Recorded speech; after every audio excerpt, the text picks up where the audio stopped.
I wanted to make another video about birth trauma. I'm not good at editing, so I kind of just rant, and my videos are super long and then probably not very digestible or watchable. But, you know, maybe if somebody's bored and wants to watch the whole thing, and maybe they can learn something from what happened to me, then it's worth making the video. And I think it's also healing for me because I do like rewatch what I say, and I'm like, I feel sorry for that person, you know, that poor person. Oh, you know, I have empathy for them. I'm like, wait, that's me. Because I tend to do a lot of self-blame for what happened to me. Like, why did I get the epidural? So anyway, I wanted to give some ideas on kind of what led to my outcome, kind of following that whole cascade of intervention. If it's not already clear for you based on my story, I'll just say the main things that I think led to my demise. Now, a lot of people will say, oh, the epidural is not bad. It's not a bad thing. It's a tool. And I agree with that perspective. It can be a tool. And I think 9 times out of 10, it's helpful and people get what they were seeking when they use it. If you have a sunny side up baby, there's a lot of women who will say the epidural really didn't help much. And it's because the way the baby is putting pressure on your sacral nerves is just so intense that the epidural is not gonna completely fix that. And all it really does is put you in a position of more pain, because then you're kind of stuck on the bed. And there's nothing more painful than when you have pressure on your spine, pelvis, and sacral nerves to then be immobilized in a bed. So it really screws you. And when you get an epidural, you're basically signing a contract that now you are going to follow the rules of the hospital for whatever policies they have for whatever comes along with the epidural. So the first thing they're going to do is give you some fluids, because they don't want to bottom out your blood pressure with the epidural, because that can happen. Depending on if you get the walking epidural or the full epidural. I started off with the walking epidural, and different hospitals have different concoctions for their walking epidural and their epidural. So, you know, I was told that the walking epidural didn't really have opiate or much opiate. It was just mostly just nerve blocking medication, like similar to lidocaine that you'd get at the dentist.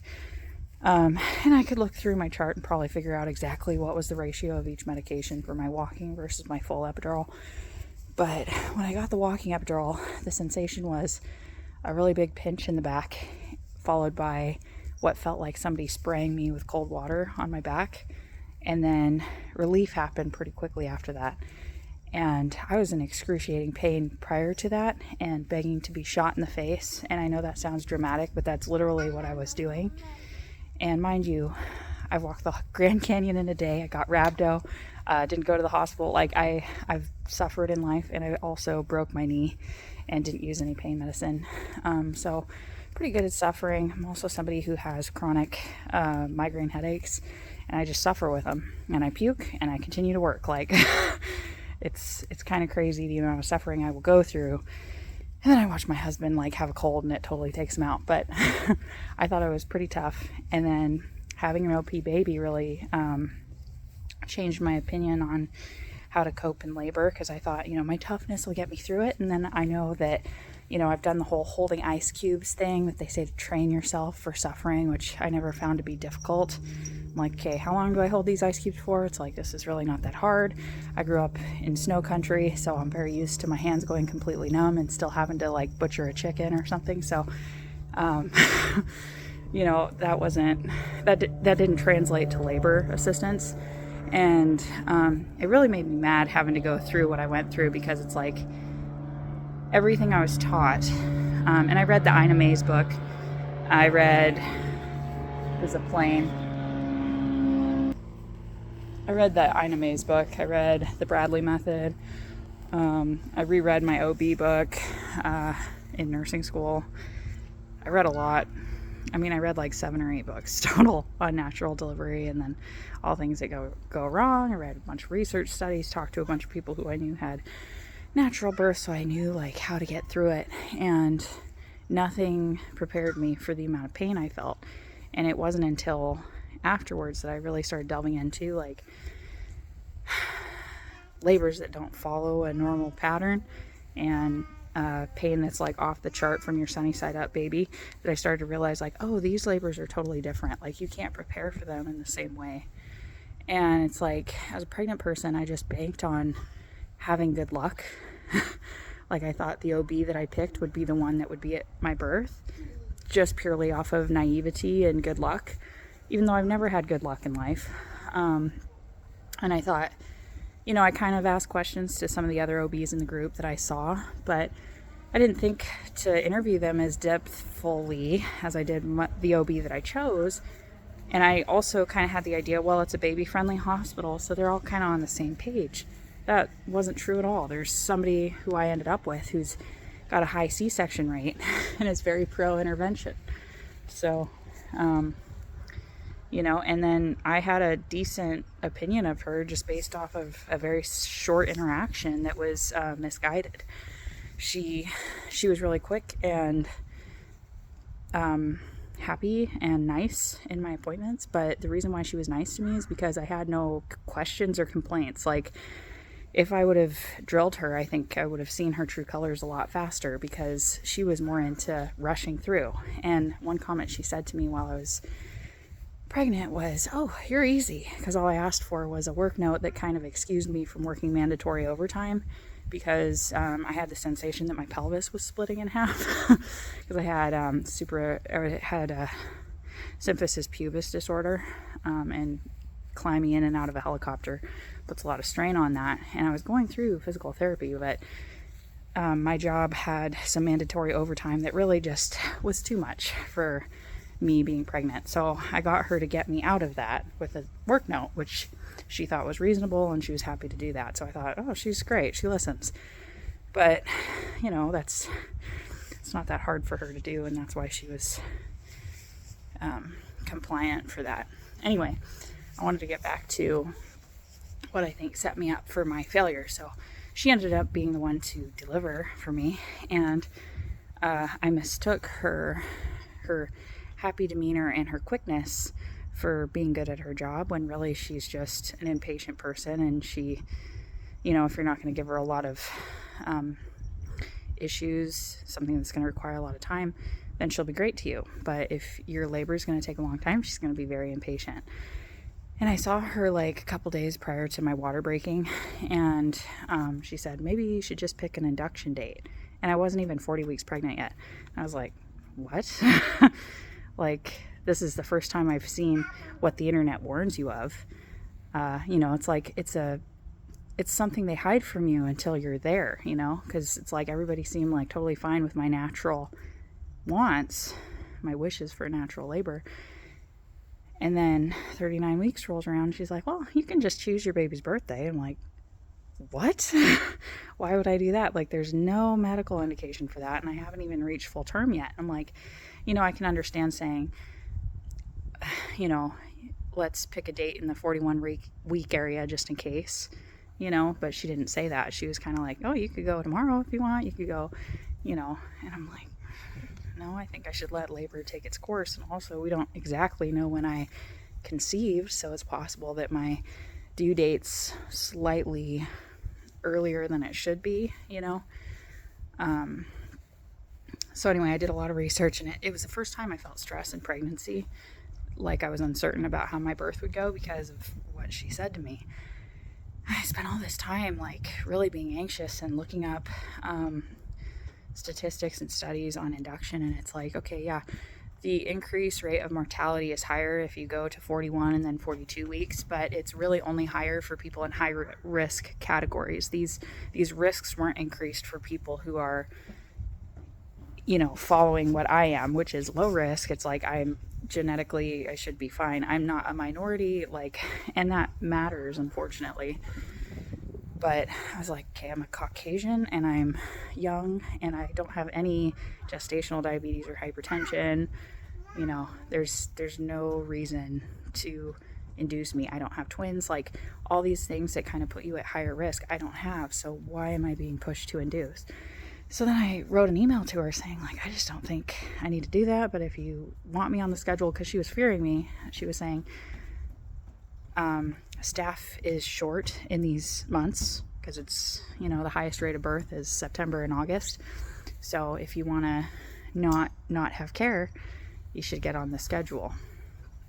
And I was like, I know that if I show up in labor, you guys have to take me, but she still put a seed of doubt in me. And so I agreed to like a super late, like 41 and 5 days or 41 and 6 days induction date, because I was like, let's just put it off for as long as possible. Obviously, I don't want to risk my child's life, but I also don't want to start labor without my body being ready and without the baby being ready. So anyway, that was like the first seed of doubt. And like prior to that, I was just kind of moseying through pregnancy. Like I was working out, I was eating healthy, I was doing pregnancy yoga and stuff, but I wasn't stressed. Once she said that to me, I got way overboard on natural methods of induction, which is stupid. And my first piece of advice to you is, once you get to your due date, do not try to induce yourself. And I did that by drinking lots of raspberry leaf tea, like shit tons, and shit tons of dates, and, you know, of course, all the healthy supplements I had been eating, I just continued with, and pregnancy yoga and doing miles circuits over and over.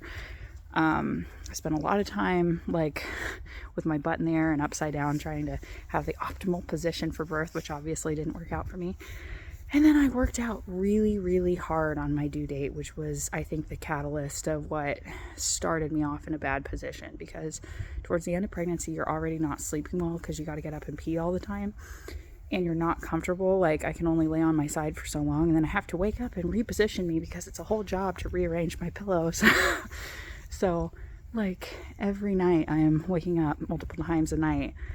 So I wasn't sleeping well.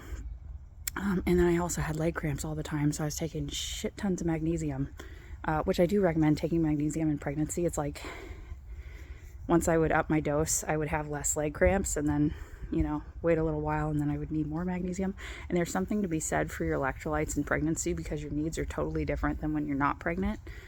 And I think there's not really a lot of research in how to get people on an optimal, like, nutrition plan for each stage of pregnancy, because each stage is so different.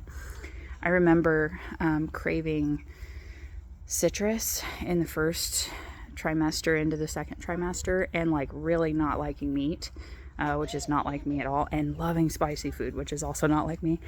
And it's because your baby is mostly collagen, and you crave like vitamin C. So I was eating lots of that stuff, and it's kind of the only thing I could tolerate because I was puking all the time. And I actually lost weight my first trimester, about 10 pounds. You know, I was 150, or I was 160 to begin with, and 5'8". So then I got into the 150s. And I was kind of concerned. I was like, I want my baby to have a healthy brain. And you hear all these good things about choline, but it's so hard for me to not throw up if I ate eggs. So I kind of just tried to listen to my body as much as I could. Anyway, I think it's very important to eat a lot of vitamin C foods and supplement with vitamin C. Collagen's good. I also ate liver, and choline is good, lots of eggs and stuff. So I think all of that is really good, and I did the best that I could to do that. Towards the end of my pregnancy, because my gestational diabetes test was fine, in my mind I was like, cool, I can start eating all the things I want to eat now because I don't have diabetes, which is not right. You should still try to eat healthy. But I much more gave into sugar, and I've never craved sugar like that before. And you do have insulin resistance in the last trimester of pregnancy, so that's like a reason why you're craving sugar. And part of that is because your baby wants to put on fat, because, you know, with my Nordic bloodline, maybe it thinks it's about to be born in the cold. I don't know. So I think maybe I shouldn't have given in to sugar as much, and maybe she would have been a little bit smaller, which would have helped me have her. Also I think doing core workouts your whole pregnancy are really important. And I hate doing core, but your core is important to support your back and your pelvis. And even though I was in physical therapy, I didn't really feel like the workouts were hard enough to do much.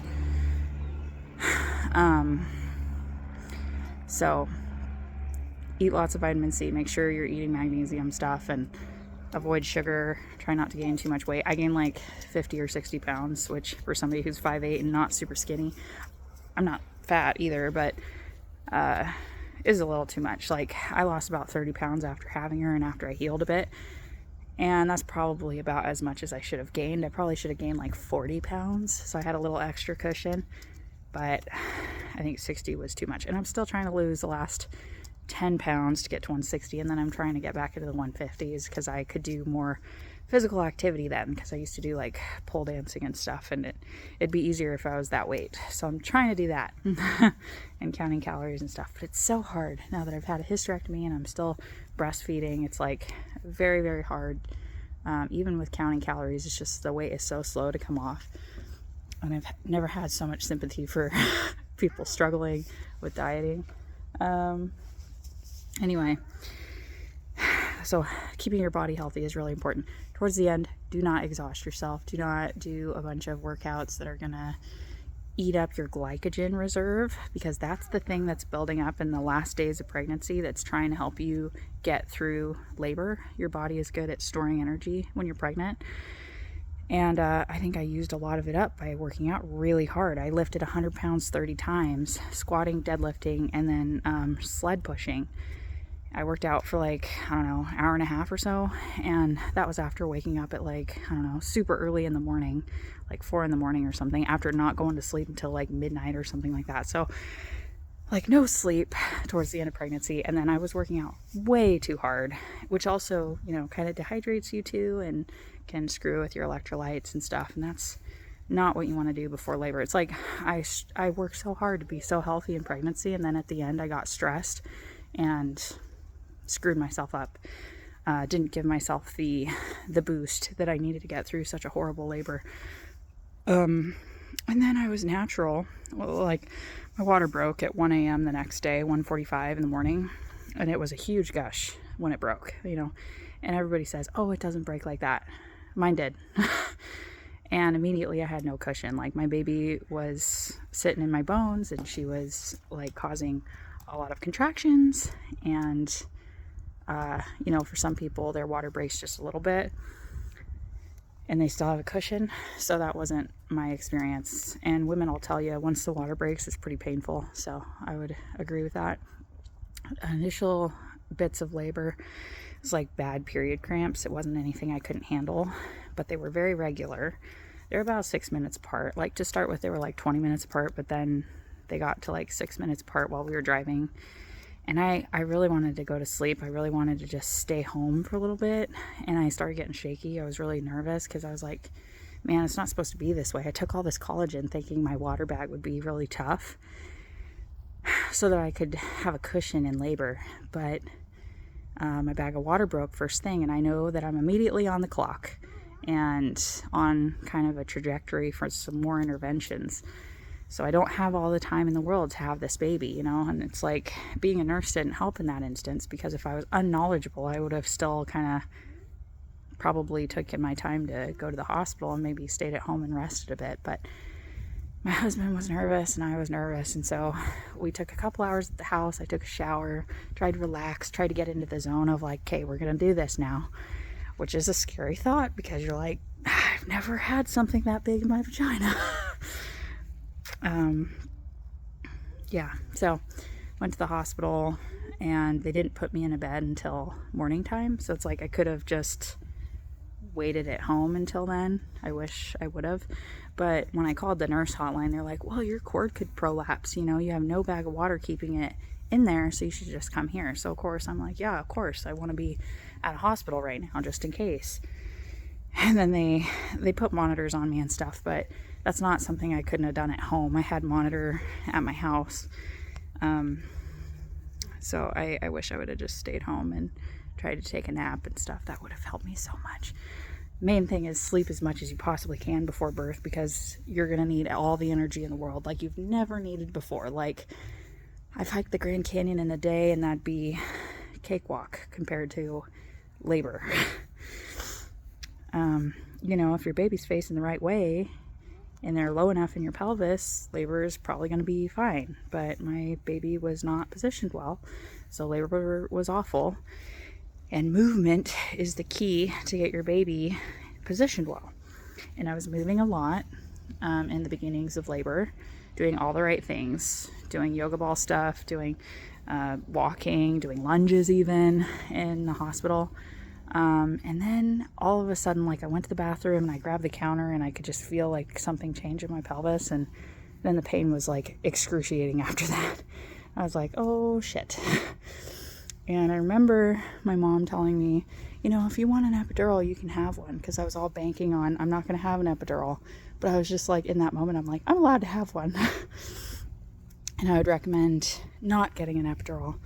Not because you should try to be a tough warrior who gets a cookie at the end of labor, but because if you get an epidural, you're now at their mercy. So,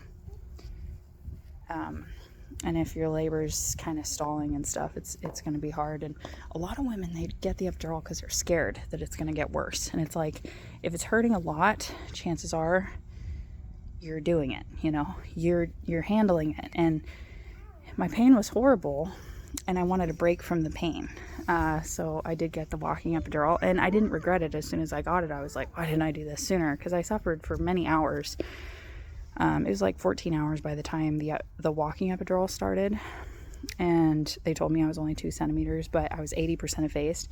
The other thing is with cervical checks, you need to understand that there's good information with cervical checks, but they're also highly inaccurate and dependent on the person doing them and their experience level. And 2 centimeters doesn't mean the same as 2 centimeters 80% effaced. First time moms, a lot of times they need to efface before they dilate. So 80% effaced actually puts me higher into labor than 2 centimeters.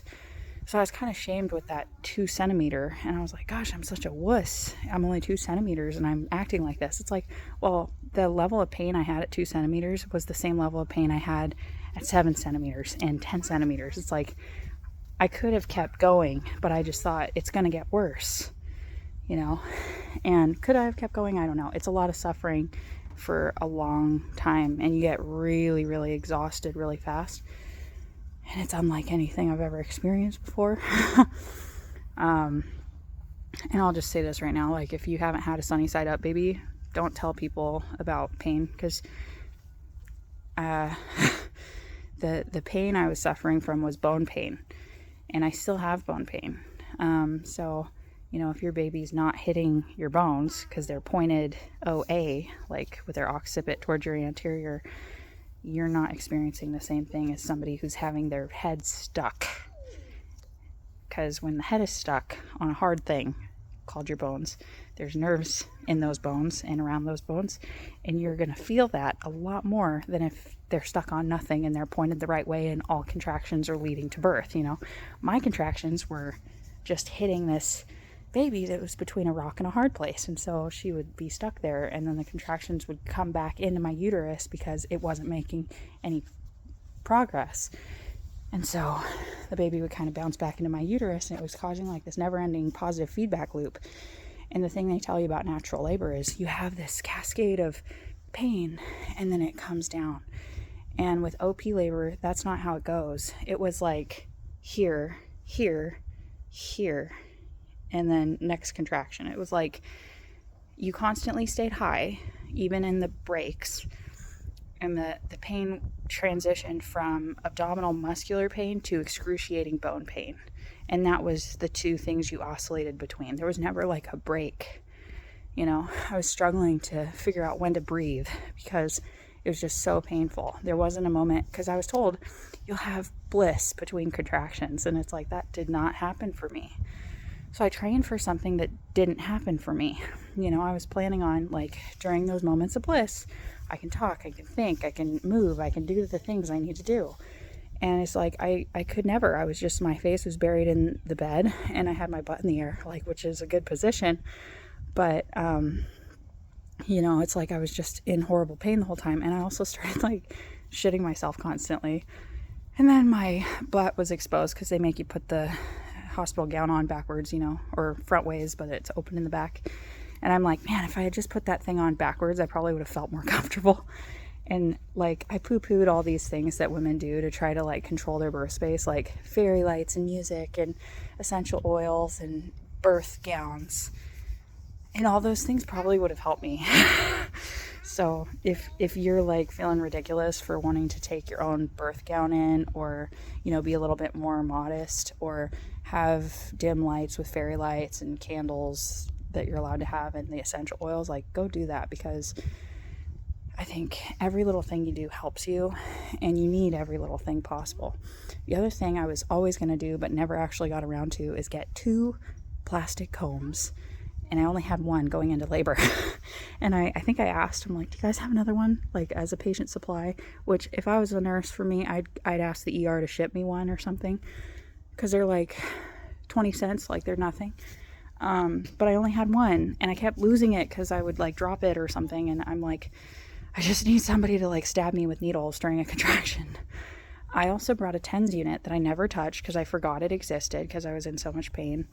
I brought a heating pad, and I brought a fan, and then I asked for ice at some point. So it's like, I used all those things, but I forgot about my TENS unit. That would have helped a lot, just having that stabbing electrical pain while I'm having a contraction.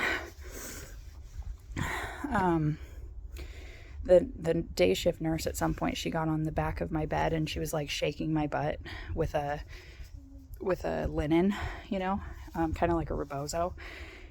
And that helped for the first part of the contraction, but towards the end of that contraction, it was excruciating. And it's like, I couldn't voice that to her. There was no explaining.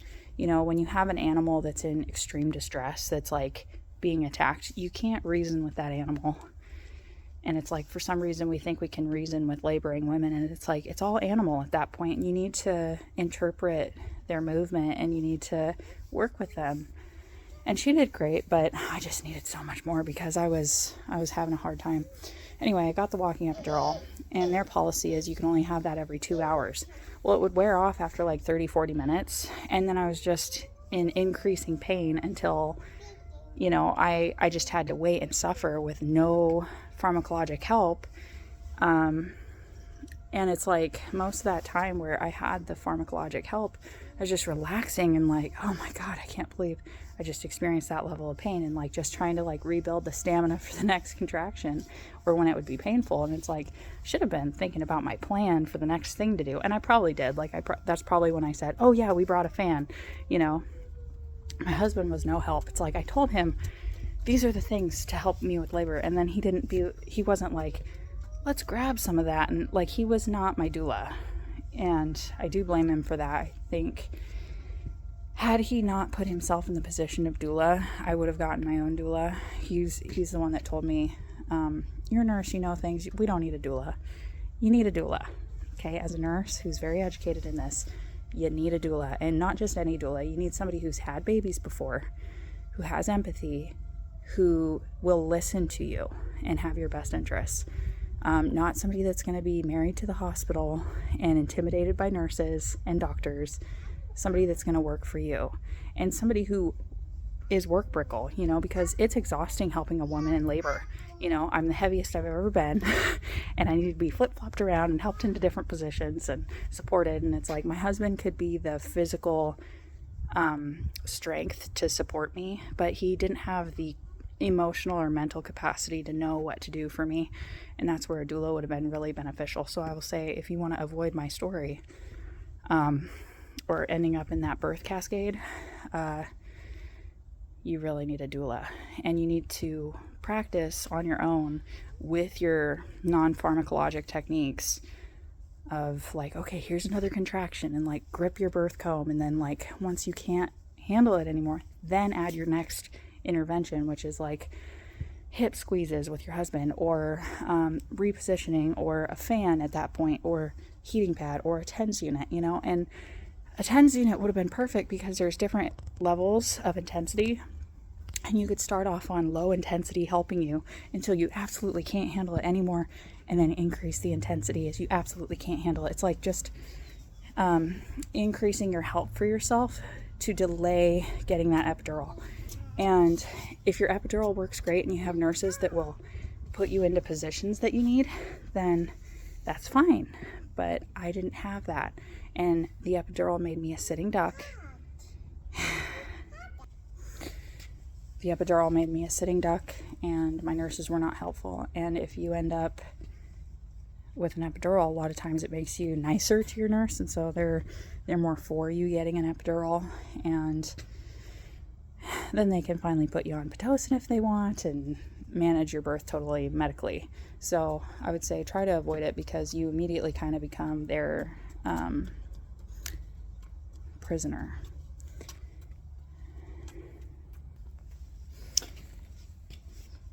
So it's important to not become their prisoner, and then you can think for yourself. The problem is you're not going to be able to think for yourself once you're in extreme pain, so it's unfortunate. So yeah, that would be my next thing of advice, is just avoid the epidural entirely. If you have to get one, like, start with a walking epidural and try to make it last as long as possible. That was my plan, but their policy was every 2 hours you could get it, and it wore off like within 30-40 minutes, so then I was just suffering again.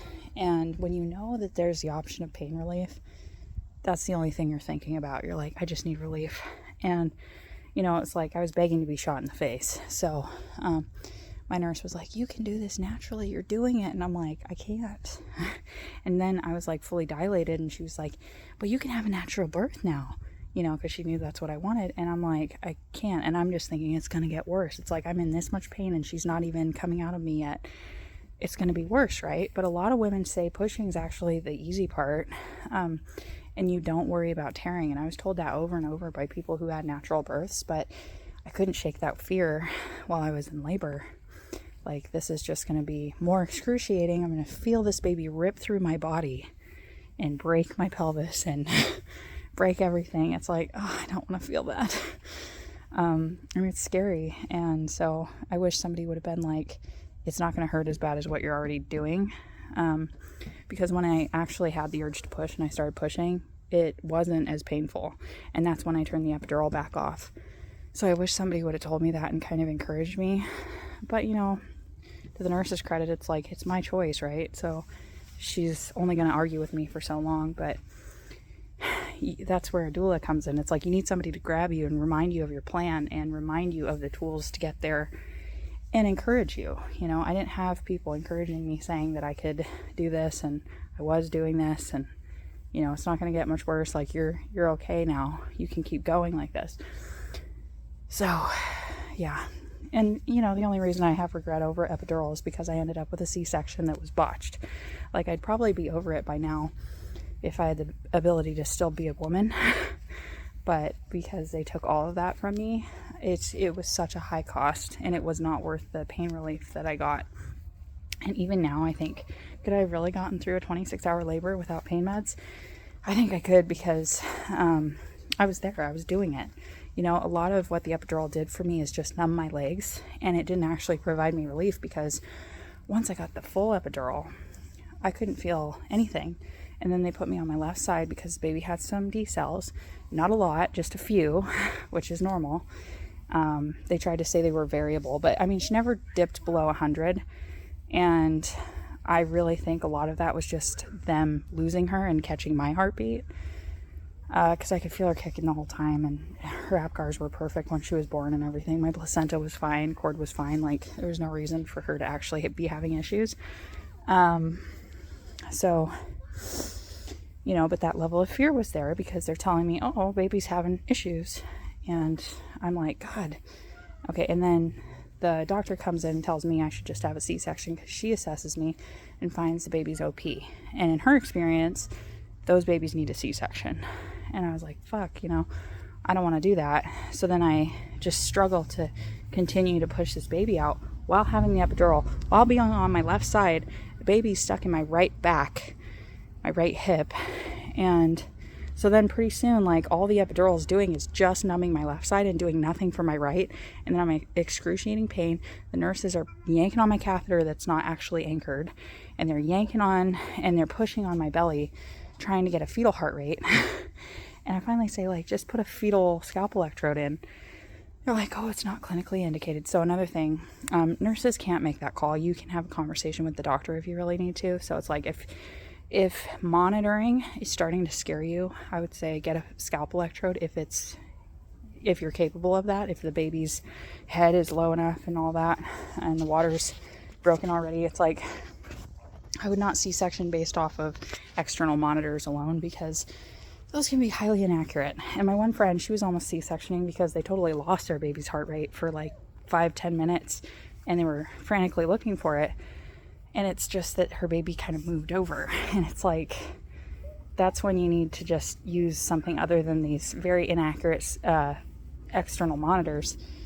But you know, these external monitors guide their treatment, and they'll start giving you a bunch of fluid, and fluid can reduce the intensity of your contractions and make them less effective, and also make you swell up like crazy because you don't process it well. It can also make your baby bigger. So I really wanted to avoid fluids in my labor, but I had already said yes to this epidural, so I was just getting bag after bag. I'm like, I don't want all this. I was told that I just needed the half bag prior to, but you know, they were just giving me bag after that because that's part of the policy. And so I finally was like, okay, fluid's done.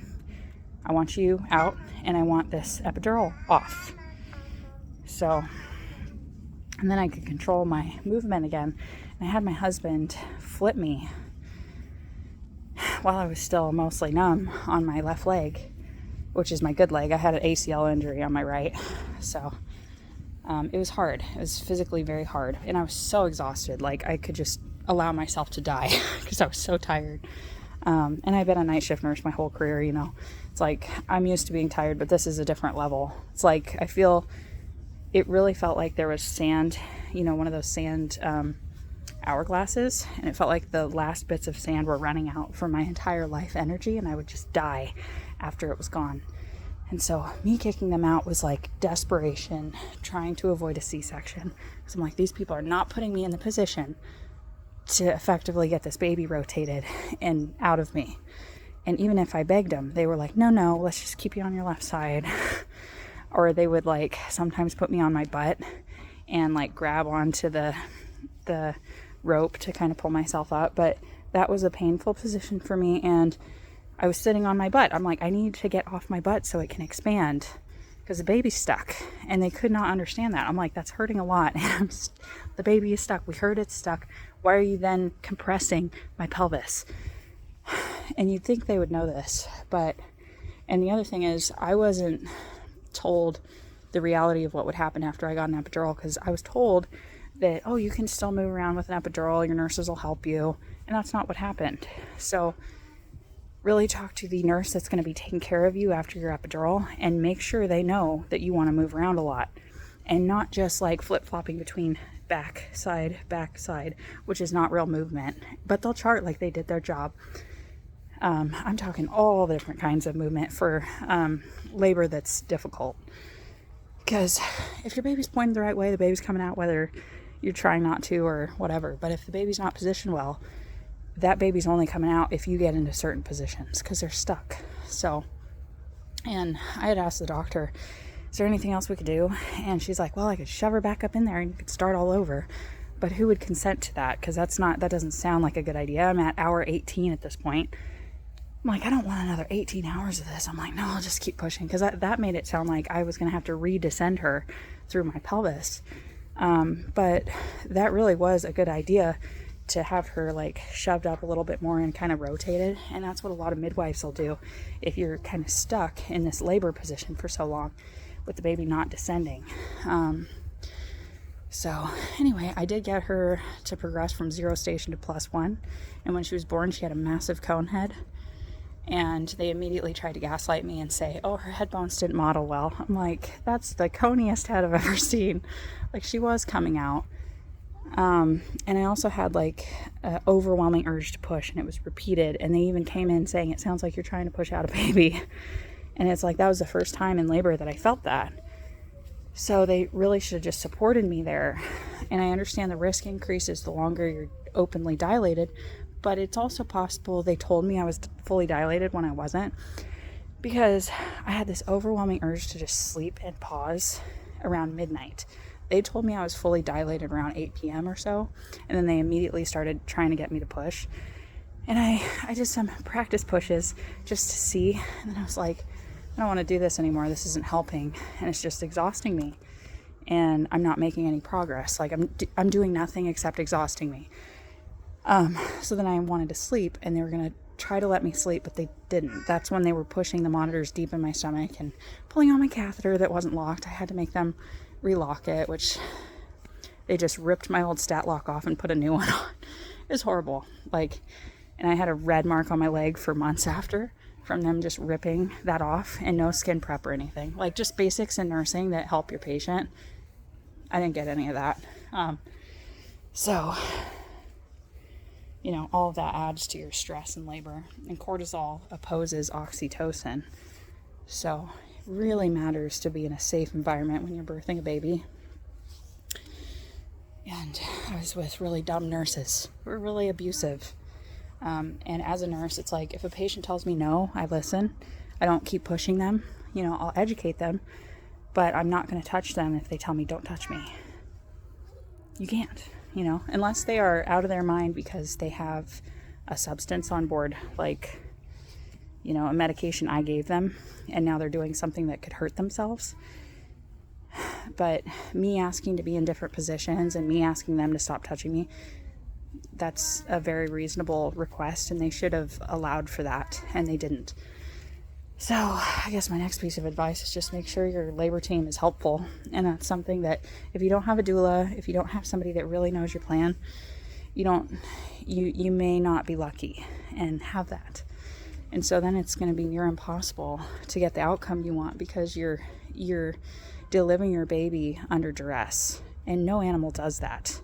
Every animal goes to a sanctuary in a safe, quiet, dark place to have their baby. So, you know, that's just kind of luck of the draw, and that sucks. It's like, and that's why women don't want to have babies in hospitals anymore.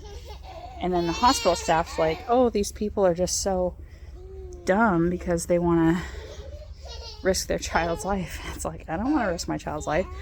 I just don't want to die. So anyway, stay home as long as you possibly can. Make sure your body is healthy and fit and ready for labor. Give yourself lots of rest and lots of good electrolytes, good nutrition, and get a doula. Practice with all your non-pharmacologic interventions. Practice simulating hard labor. Understand that hard labors happen. Because I wasn't prepared to know that I wouldn't have a break in labor, because my labor was painful throughout all contractions and in the rest period. And know that OP babies can be delivered vaginally. Know about interventions like physical manipulation of your baby to get her to turn, like asking your doctor for that. Also ask your team once you show up to the hospital, including your OB, what their C-section rate is and what their complication rate is and all this stuff, because whoever you interviewed for your birth may not be there, and you want to know who you have working for you, because before you are stuck in their system, you could leave. You could go back home. You could go to a different hospital. All those things. So, you know, don't get trapped. But unfortunately, that's what happens to a lot of us. And then my C-section happened. My baby wants to be nursed. She's 16 months now, so we're working on weaning, and it's a slow process. The other thing I want to say is I'm not overly religious, but I do believe in God, and I wish I would have prayed more while I was in labor, but I didn't. I didn't do anything out loud. I did start cussing at all my team members, which didn't make me well liked, which probably added to my issues with them, destroying our rapport. We never had rapport, but, you know, it probably didn't help me yelling at them. But, you know, had I been nice the whole time, people would be like, oh, you should have yelled at them. You know, I tried both. Neither worked. It's not your fault if you're not treated well at the hospital. You know, that's kind of like victim blaming right there. So I started praying during my hemorrhage, and that's when blood was finally available to me. And I had peace. I felt like, you know, I might die, and I prepared my husband for that. And I just kind of focused on staying present, and it just felt like if I let go, I'll die. You know, if I succumb to this feeling, like I had tinkling going down my neck, and I felt like I was gagging. I really wanted water so bad. I was like, one ice cube, please. And they're like, no, you're going for surgery. I've intubated a lot of people after they went to a buffet and drank a bunch of alcohol. So this whole like, oh, we can't even give you an ice cube before surgery is bullshit. You know, if I aspirate an ice cube, it's not going to kill me. But yeah, they wouldn't give that to me because they don't understand anything. But I really wanted water, and it felt like I was gagging, but I refused to gag. And it felt like if I would have gagged, I would die. And something that happens when you're very, very, very unstable is the slightest movement into discomfort will push that patient over the edge. So they were banging my stretcher into the OR, and I was yelling at them for that because I was so nauseous and trying to stay alive. And it was just horrendous. And it's like, I really wish that somebody would study me, because I think I have the answers for everything now, having survived it. They needed to give me blood sooner. They needed to give me a mass transfusion immediately, given my vitals and my symptoms. And they needed to put me in for embolization. The first thought you should have after a C-section complication is that maybe the surgery itself is causing the issue and not just natural hemorrhage. I'm going to leave it at that because I got to feed my baby.